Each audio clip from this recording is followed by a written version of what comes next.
guys, welcome back to my YouTube channel. Today we're going to be opening this. So like, subscribe, share to get this video started. Okay, so we have this one, well, backwards, but we have this color, and then we have glow in the dark blue. There's a lot more colors.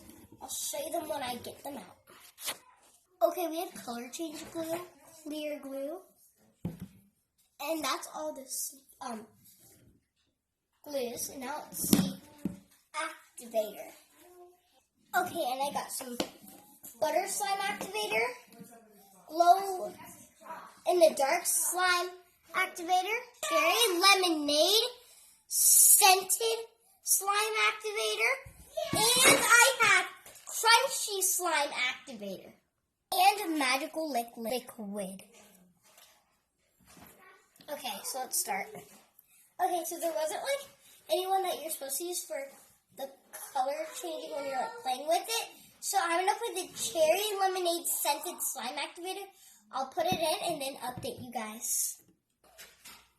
Okay, guys, I actually use butter slime because it works better on the glow in the dark slime, but it works. Color changing. So I'm good. Like, subscribe if you want to see more of this. Like, subscribe, share. Peace out, guys.